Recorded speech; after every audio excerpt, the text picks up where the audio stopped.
I would spend the remaining time I had in India in Moradabad. This is where I then took part in the eradication campaign in Moradabad, which is in Uttar Pradesh, both on the static booth day and on the house-to-house day. I met with UNICEF, WHO, the World Health Organization, and the local government. It was completely overwhelming to understand the amazing work of the partner organizations.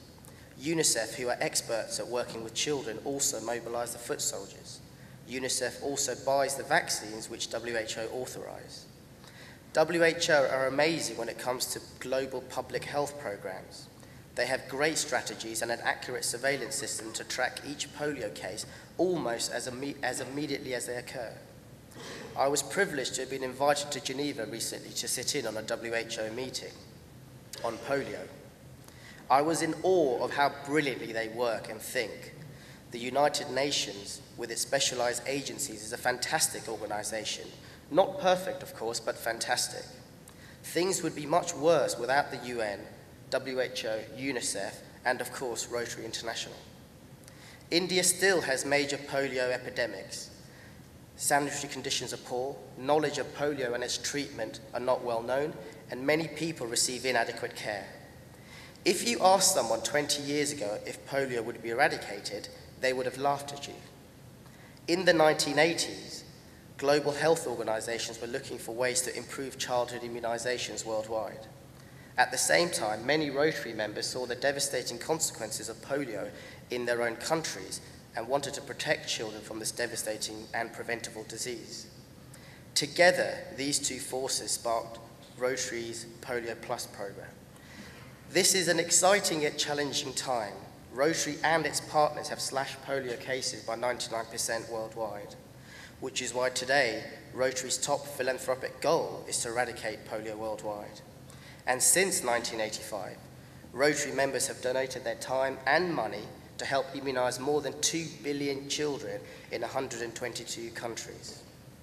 The world must remain committed in order to achieve a polio-free world. If we don't stay the course, experts say that polio could rebound to 10 million cases in the next 40 years and would negate the world's $6 billion global investment in the initiative. Independent health experts have set milestones and significant progress is being made. Having spent a week in India assisting Rotary International with the campaign to eradicate polio, I naturally now have a wider perspective of the world's priorities. There are so many more constructive things that could be achieved if we harnessed our collective energy towards working to promote human quality of life. So many pointless conflicts exist in the world today. And also think of the millions in the world who do not have basic health, education, sanitation, and peace, and suffer from hunger and disease.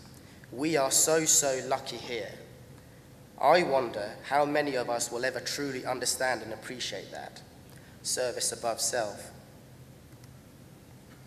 What I saw of India through the work with Rotary allowed me to feel proud of being Indian as well as being British. So many people have worked on polio eradication for over 20 years. I have only been learning about the work for 6 months. I have so much more to learn so that I can do so much more. I was very proud to have had the chance to help Rotary in their vision for a polio-free world. While in India, I was happy to get news that the Bill and Melinda Gates Foundation and Rotary International will contribute $200 million to polio eradication. This is a challenge grant. Rotary is committed to matching the Gates Foundation donation of $100 million. This endorsement, I hope, will be the catalyst for others to contribute further funds. I know that I wish to help in the fundraising process. Rotarians all over the world are important to this fundraising activity.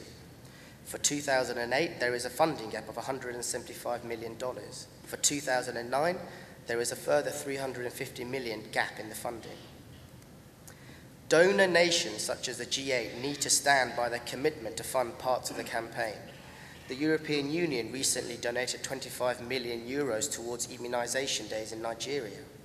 To date, of the 6 billion spent, 15% has come from the multilateral sector, 48% from the G8, 22% from the non-G8 countries, and 15% from the private sector, of which Rotarians have donated close to $700 million.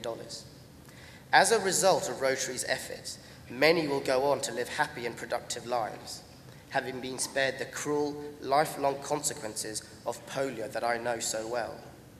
To think that I may have saved some lives and prevented some people living with post-polio paralysis through my vaccination that day makes me feel very proud. You can do no great things, but only small things with great love was something that Mother Teresa once said.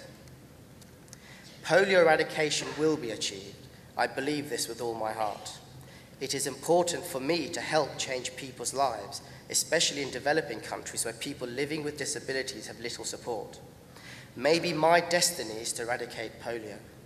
Maybe that is also your destiny too, through your generosity and your contribution and your time. Yes, it is possible to immunize every child in high population or even conflict-afflicted countries. Just last month, the World Health Organization announced that Somalia is again polio-free, calling it a historic achievement in public health.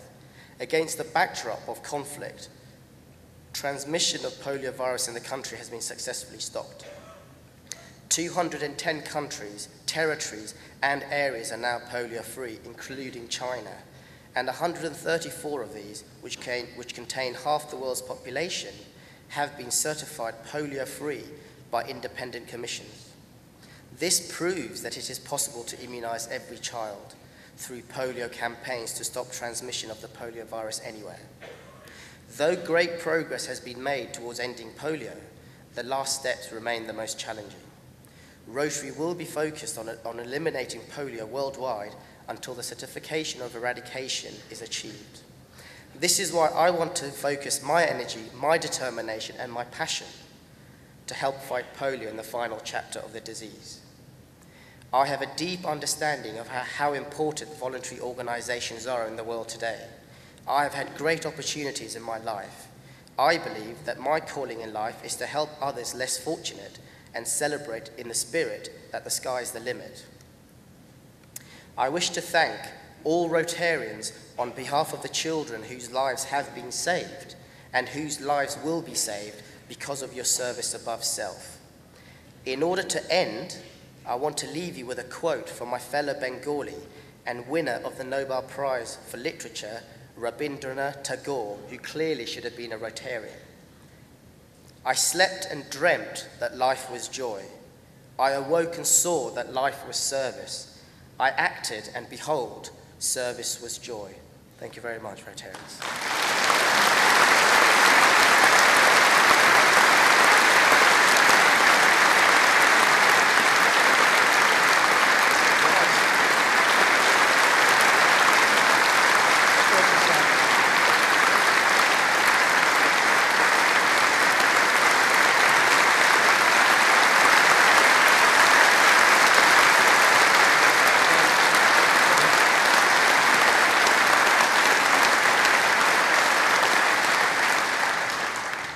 Why ain't he a Rotarian? We've asked him, he's thinking about it, but thanks for all that you've done so far in your life, and I know we're talking to you about the things that you're going to do in the future for Rotary and polio. Gautam, thank you very much for coming, and a round of applause.